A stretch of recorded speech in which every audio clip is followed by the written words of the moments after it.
Mourir l'âme pure, ou la vendre pour les voir brûler. Au début, tu cries. Ensuite, tu pleures. Et à la fin, après 300 jours à rôtir au soleil, tu ne fais que regarder. Je regarde le sable bouger tout seul. Je regarde cette chose m'étudier. Je n'ai pas peur. Je n'ai plus la force pour ça. Je veux juste qu'elle monte une bonne fois pour toutes et qu'on en finisse. J'étais le roi. Maintenant, je suis une épave. J'ai tout vu passer. Des marchands, des voleurs, des gens qui avant n'osaient même pas me regarder. De l'aide, oublie. Ils s'arrêtent, déversent leur rage sur moi et continuent vers la cité que je gouvernais. Ils exécutent les ordres du bâtard de mon frère. S'ils voulaient me tuer, ils m'auraient déjà tranché la gorge. Ça aurait été un cadeau. Mais non. Il m'a laissé ici en vie parce qu'il sait que le souvenir fait plus mal que les chaînes. Si je ferme les yeux, je les entends. Ce n'était pas moi qui criais, c'était eux, ma femme, mes enfants. Il ne leur a pas offert une fin rapide. Il a fait pire. Il a recouvert le trône des preuves de son massacre et il m'a forcé à m'asseoir dessus. Il voulait que je sente le poids de la mort collé à mon dos avant de me traîner dans cet enfer. Et si je suis encore là, après 300 jours, ce n'est pas par chance. C'est par son désir de m'humilier et de me voir souffrir. Il ne me laisse pas mourir. Chaque midi, il envoie un garde, un peu d'eau sale et les restes de nourriture que même ces animaux ne veulent pas. Juste assez pour que le cœur continue de battre, mais pas assez pour que je puisse me lever. Car il sait que, si je meurs, son amusement prend fin. Mais hier, la routine a changé. Le garde n'est pas venu m'apporter l'eau sale. Il est venu. Il est apparu avec son escorte personnelle. Les pires bouchers du royaume. Mon frère n'est pas descendu de cheval. Il m'a regardé de haut, se couvrant le nez avec un mouchoir en soie, comme si j'étais la peste. « Tu respires encore ?» demanda-t-il. Sa voix était sans pitié, juste de la moquerie. J'ai essayé de lui cracher dessus, mais ma bouche était si sèche que seule de la poussière en est sortie. Il s'est penché sur sa selle, s'approchant juste assez pour que je voie la haine dans ses yeux. « Père t'a tout donné, tu te souviens? Le trône, la gloire. Moi, il me traitait comme un chien errant. Il fit une pause et montra le désert du doigt. Eh bien, regarde où est ta gloire maintenant. Moi, j'ai le royaume. Toi, tu as du sable. » Il fit signe à ses gardes de partir, mais il s'arrêta. Il se retourna une dernière fois, avec un sourire qui me glaça le sang à 40 degrés. « Ah, j'oubliais presque. Ta fille aînée, Sikara. » Mon cœur s'est arrêté. Je pensais qu'il l'avait tuée avec les autres. « Nous ne l'avons pas tuée, » dit-il doucement. « Elle est trop précieuse pour la gâcher. »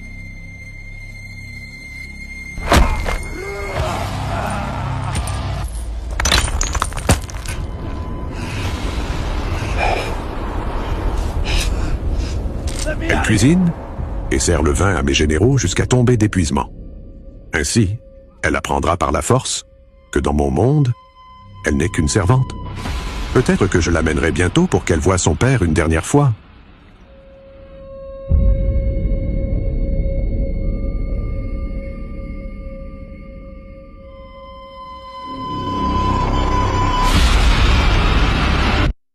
Cette nuit-là, quand le soleil est tombé, quelque chose s'est brisé en moi pour toujours. J'ai regardé le ciel, mais je n'ai plus cherché les dieux de la lumière. Ils ont permis cela. Ils ont permis que ma fille souffre. Alors, je les ai reniés. J'ai crié vers le sol. J'ai crié vers les ténèbres. J'ai offert mon âme à n'importe quoi qui pourrait me donner le pouvoir de tous les tuer. Et la terre a répondu. Le vent s'est arrêté net. Mes pieds nus ont senti le changement. Le sable n'était plus immobile. Quelque chose de lourd glissait dessus. Je suis resté paralysé. Quoi que ce soit qui était là avec moi, ce n'était pas humain. Ça m'étudiait, ça prenait son temps. J'ai senti le poids d'un regard ancien planté dans ma nuque, calculant non seulement ma chair, mais ma valeur.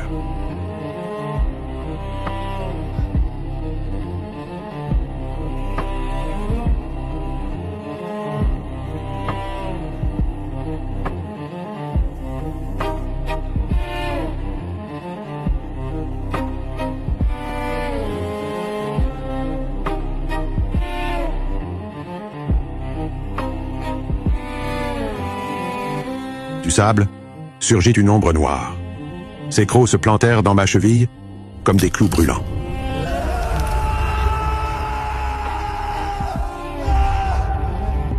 Mon corps a réagi avant moi. Je me suis contracté tout entier. Puis vint cette brûlure profonde. Quelque chose de brûlant se frayait un chemin dans mes veines.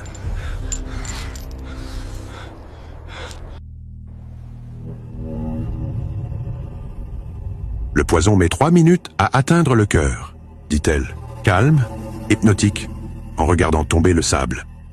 C'est le temps que tu as pour décider de ton éternité. Quand le dernier grain tombera, soit tu es à moi, soit tu es un cadavre. Pourquoi ai-je réussi à cracher entre les spasmes? Pourquoi maintenant? Où étaient mes dieux quand... Des dieux? Son rire était sec. Quelle tendresse humaine! Ne sois pas naïf, il n'y a pas de Dieu. Il n'y a qu'un créateur. Elle s'approcha encore, pendant que je me tordais. S'il y avait plusieurs architectes, cet univers se serait effondré sous leur dispute. Regarde-le. Elle désigna l'horizon infini. Les étoiles, le cycle, la mort, la création est parfaite. C'est un mécanisme d'horlogerie sans faille. Alors ton créateur est un sadique, ai-je crié, et le sang avait un goût de cuivre. Il s'amuse à voir le mal régner et dominer sa propre œuvre. Tu vois de la cruauté parce que tu regardes avec des yeux de mortel. Cette réalité n'est pas ce qu'elle paraît. Ce que tu appelles douleur, le créateur l'appelle équilibre. Elle se pencha jusqu'à ce que son souffle effleure mon oreille. Tes soi-disant dieux n'était qu'un filtre. Il te voulait pur, martyr, et enchaîné à cette colonne pour équilibrer la balance. Son visage changea. Ses pupilles verticales se dilatèrent, dévorant le peu de lumière qui restait. Mais moi, son visage s'assombrit. Je te veux sale et victorieux. Tu étais un roi juste, une âme pure. C'est pour cela que je ne pouvais pas te toucher. Ta foi était un bouclier. Mais en reniant aujourd'hui, en te brisant, tu as ouvert la porte. Le temps presse, roi déchu. Le sable s'épuise. Ton frère ne joue plus avec des règles humaines, ajouta-t-elle, en voyant ma poitrine cesser de se soulever. Il a déjà conclu son pacte. Et ce n'était pas avec une dame comme moi, mais avec celui qui n'a pas de nom. Elle laissa tomber un peu plus de sable. Il restait des secondes. Si tu meurs ici, comme un homme digne, Sihara sera la servante de ces bêtes, pour l'éternité. Mon corps n'obéissait plus, et mes yeux se fermaient. Je vais mourir, ai-je pensé. Et il rira sur mon cadavre pendant qu'il la dégrade. Cette pensée m'a brûlé plus que le poison, et je me suis élancé en avant, et j'ai saisi le poignet de la lamia, arrêtant net la chute du sable. Si je te donne mon âme, me garantis-tu que je pourrai le tuer? Je l'ai regardé dans les yeux. Je ne veux pas de ruse. Je ne veux pas survivre. Je veux seulement sauver ma fille et écraser mon frère. As-tu le pouvoir? Ou es-tu aussi inutile que mes dieux? Elle sourit. Elle ferma le poing, pulvérisant les derniers grains de sable. Mon pouvoir ne fera pas que le tuer. Il le fera supplier pour la mort.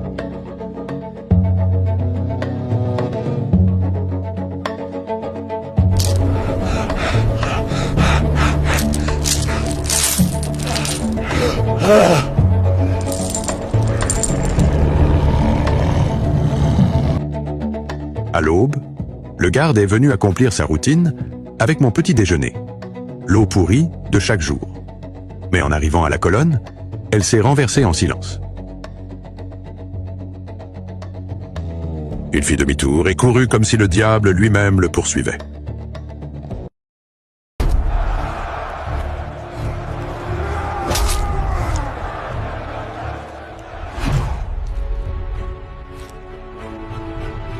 Sur la place, mon frère était occupé.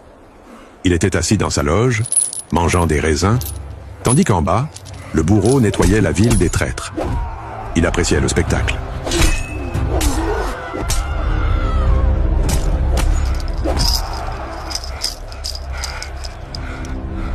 Jusqu'à ce que le garde arrive, pâle comme un cadavre, et s'agenouilla en tremblant.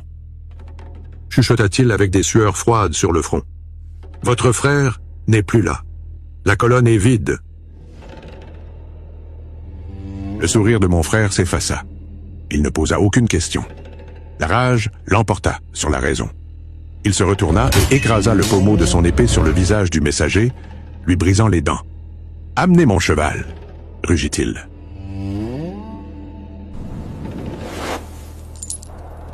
Il arrive sur les lieux au galop. Il regarda les maillons brisés sur le sol. Ils n'étaient pas coupés. Ils étaient explosés. Il s'accroupit et, avec rage, prit une poignée de sable. Il l'approcha de son visage et renifla. Ça sentait le serpent. Il regarda l'horizon vide. La peur traversa ses yeux pour la première fois. Il comprit ce qui se passait. N'importe quel homme peut forcer une serrure. Mais aucun homme ne brise l'acier à main nue. Ce n'est pas une évasion, pensa-t-il, tandis que le désert gardait le silence. C'est une invocation.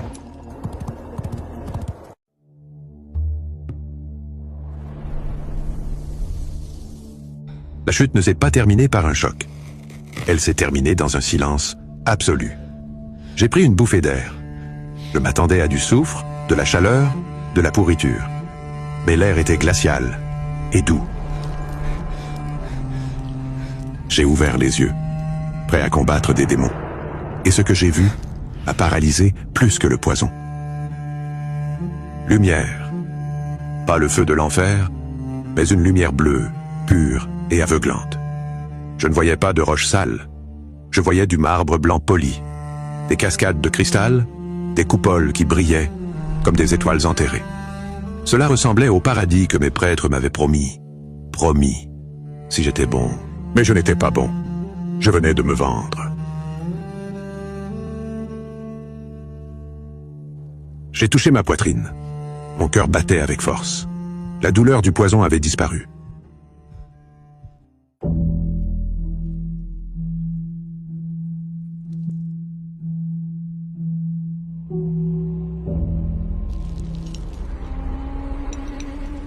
J'ai regardé la Lamia. Elle était là, à m'observer, belle et terrible, sous cette lumière céleste. « Qu'est-ce que c'est » demandai-je, méfiant. « Tu m'as tué? Est-ce une dernière hallucination ?»